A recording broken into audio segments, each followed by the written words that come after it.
আকাশবাণী খবর পড়ছি তিথি গাঙ্গুলি। এখনকার বিশেষ বিশেষ খবর হল, প্রধানমন্ত্রী নরেন্দ্র মোদী বলেছেন, ভারতের বিচার বিভাগ সর্বদাই সংবিধানকে আরও জোরদার করার জন্য ইতিবাচক ও সৃজনশীলতার সঙ্গে ব্যাখ্যা করেছে। স্বাস্থ্যমন্ত্রী হর্ষবর্ধন বলেছেন, ২২টি দেশ কোভিড ভ্যাকসিন সরবরাহের জন্য ভারতের কাছে আর্জি জানিয়েছে। কেন্দ্রশাসিত অঞ্চল জম্মু ও কাশ্মীরে 4G ইন্টারনেট পরিষেবা পুনরায় চালু হয়েছে। অসম সরকার চা বাগিচা ধন পুরস্কার প্রকল্পে ৭.৫ লক্ষ মানুষকে ৩,০০০ টাকা করে আর্থিক সহায়তা দেবে। ভারতের বিদেশি মুদ্রা ভাণ্ডার ৪৮৫ কোটি মার্কিন ডলার বৃদ্ধি পেয়ে ৫৯,০১৮ কোটি মার্কিন ডলারের নতুন উচ্চতা স্পর্শ করেছে। চেন্নাইয়ে ভারত ইংল্যান্ড ক্রিকেট সিরিজের প্রথম টেস্টের দ্বিতীয় দিনে ইংল্যান্ড বড় রানের ভিত তৈরি করেছে। করোনা সংক্রমণ এড়াতে মাস্ক পরুন ও ঠিকভাবে পরুন, ২ গজ দূরে থাকুন, নিরাপদ দূরত্ব বজায় রাখুন, হাত ও মুখ পরিষ্কার পরিচ্ছন্ন রাখুন। আসছি বিস্তারিত খবরে। প্রধানমন্ত্রী নরেন্দ্র মোদী বলেছেন, ভারতের বিচার বিভাগ সর্বদাই সংবিধানকে আরও শক্তিশালী করার জন্য ইতিবাচক ও সৃজনশীলতার সঙ্গে ব্যাখ্যা করেছে। প্রধানমন্ত্রী বলেছেন, দেশের মানুষের অধিকার রক্ষায় ও জাতীয় স্বার্থকে অগ্রাধিকারে রাখতে ভারতের বিচার বিভাগ সবসময় তার দায়িত্ব পালন করে এসেছে।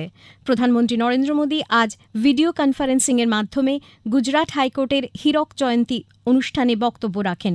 আদালতের ৬০ বছর পূর্তি উপলক্ষে একটি স্মারক ডাকটিকিটও তিনি প্রকাশ করেন। आज हर देशवासी पूरे संतोष से ये कह सकता है कि हमारी जुडिशरी ने, न्यायपालिका ने संविधान की प्राणवायु की सुरक्षा का अपना दायित्व पूरी दृढ़ता से निभाया है।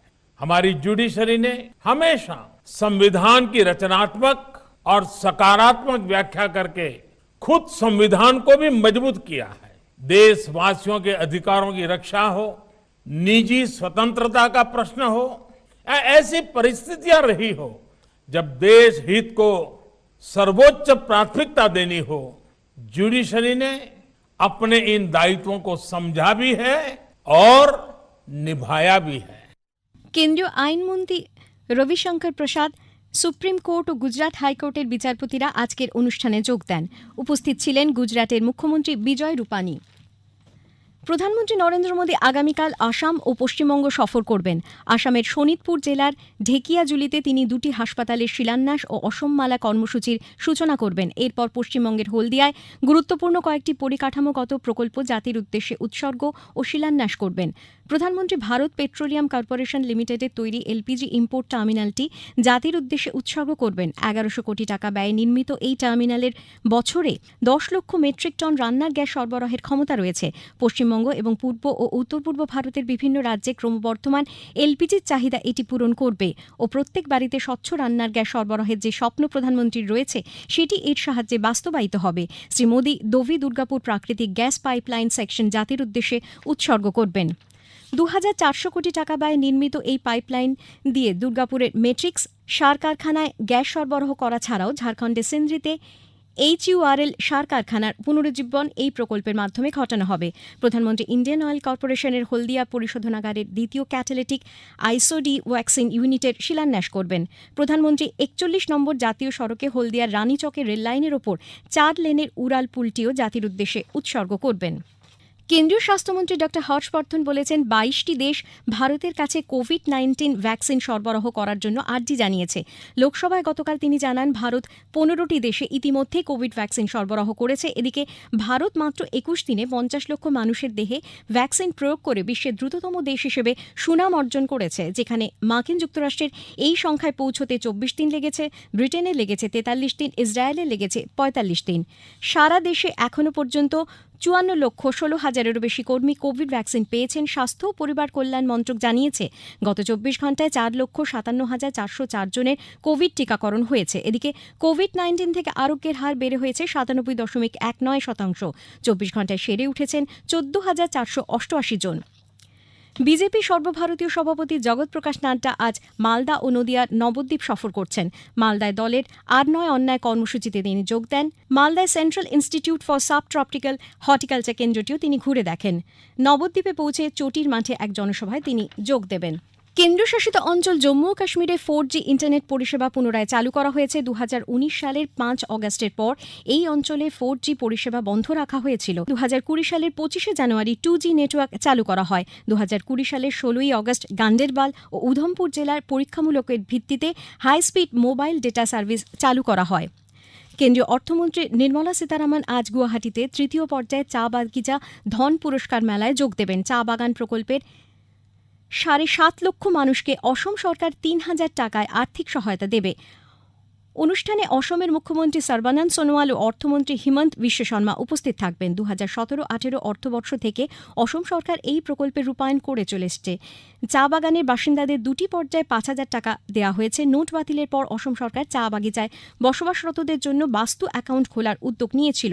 এদিকে 2021-22 অর্থবর্ষের বাজেটে ত্রিপুরার আখাউড়া আগরতলা রেল প্রকল্পের জন্য 300 কোটি টাকা বরাদ্দের প্রস্তাবও করা হয়েছে। এ খবর শুনছেন আকাশবাণী থেকে।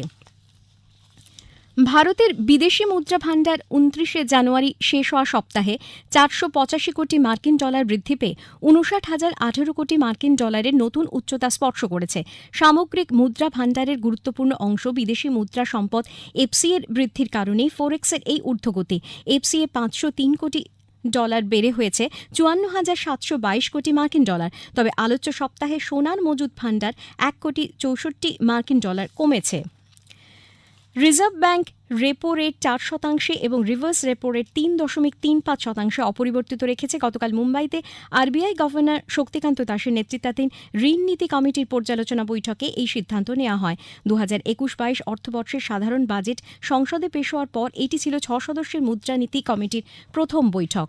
কেন্দ্রীয় সরকার আগামী আর্থিক বছরের বাজেটে ক্ষুদ্র মাঝারি শিল্পোদ্যোগ এমএসএমইর বরাদ্দ দ্বিগুণ করেছে। এই ক্ষেত্রের জন্য 15,700 কোটি টাকা বরাদ্দ করা হয়েছে। এমএসএমই ক্ষেত্রকে সুরক্ষিত রাখতে মাশুল কম করা সহ একাধিক পদক্ষেপ নেওয়া হয়েছে। করোনা অতিমারির সময়ে গত বছর যেসব সিভিল সার্ভিস পরীক্ষার্থী শেষবারের মতো এই পরীক্ষায় বসার সুযোগ পেয়েছিলেন তাদের আরও একবার সুযোগ দিতে কেন্দ্রীয় সরকার রাজি বলে সুপ্রিম কোর্ট জানিয়েছে। তবে সরকার এও জানিয়েছে পরীক্ষায় বসার নির্দিষ্ট বয়সসীমা যাদের পেরিয়ে গেছে তারা এই সুযোগ পাবেন না। বয়স থাকলে নির্দিষ্ট সংখ্যার চেয়ে আরও একবার সুযোগ দেওয়া হতে পারে। অতিমারির কারণে ঠিকভাবে প্রস্তুতি নিতে পারেননি এবং পরীক্ষা পিছিয়ে দেবার আবেদন সরকার না মানায় তারা পরীক্ষায় বসতে বাধ্য হয়েছিলেন বলে বেশ কিছু পরীক্ষার্থী আদালতের দ্বারস্থ হন। বেঙ্গালুরুর ইয়াহালাঙ্কা বিমান ঘাঁটিতে এরো ইন্ডিয়া 2021 প্রদর্শনীর সময় হিন্দুস্তান এরোনটিক্স লিমিটেড ভারতীয় নৌবাহিনীকে 3টি ও উপকূলরক্ষী বাহিনীকে 2টি অত্যাধুনিক হালকা ওজন বিশিষ্ট হেলিকপ্টার সরবরাহ করেছে। উল্লেখ করা যেতে পারে হ্যালকে এ ধরনের 16টি হেলিকপ্টার সরবরাহের বরাদ দেওয়া হয়েছিল।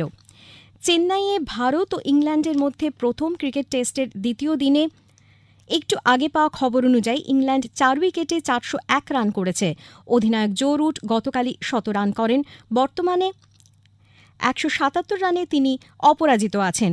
মধ্যাহ্নভোজের বিরতির পর বেন স্টোকস 82 রানে আউট হন। উল্লেখ্য, ইংল্যান্ড অধিনায়ক টসে জিতে প্রথমে ব্যাট করার সিদ্ধান্ত নেন। কোভিড অতিমারির কারণে দীর্ঘ 1 বছর বিরতির পর দেশে আন্তর্জাতিক ক্রিকেট আবার শুরু হয়েছে। অতিমারির আগে 2019-এর নভেম্বর মাসে ইডেনে বাংলাদেশের বিরুদ্ধে সর্বশেষ টেস্ট ম্যাচ হয়েছিল। আইএসএল ফুটবলে আজ এটিকে মোহনবাগান ওড়িশা এফসির বিরুদ্ধে খেলবে। গোয়ার বাম্বলিমে জিএমসি স্টেডিয়ামে খেলা শুরু হবে সন্ধে 7:30টায়। শেষ করার আগে খবরের বিশেষ অংশ আরও একবার। প্রধানমন্ত্রী নরেন্দ্র মোদী বলেছেন, ভারতের বিচার বিভাগ সর্বদাই সংবিধানকে আরও জোরদার করার জন্য ইতিবাচক ও সৃজনশীলতার সঙ্গে ব্যাখ্যা করেছে। স্বাস্থ্যমন্ত্রী হর্ষবর্ধন বলেছেন, 22টি দেশ কোভিড ভ্যাকসিন সরবরাহের জন্য ভারতের কাছে আর্জি জানিয়েছে। কেন্দ্রশাসিত অঞ্চল জম্মু ও কাশ্মীরে 4G ইন্টারনেট পরিষেবা আবার চালু হয়েছে। অসম সরকার চা বাগিচা ধন পুরস্কার প্রকল্পে 7.5 লক্ষ মানুষকে 3,000 টাকা করে আর্থিক সহায়তা দেবে। ভারতের বিদেশি মুদ্রা ভাণ্ডার 485 কোটি মার্কিন ডলার বৃদ্ধি পেয়ে 59,018 কোটি মার্কিন ডলারের নতুন উচ্চতা স্পর্শ করেছে। খবর শেষ হলো।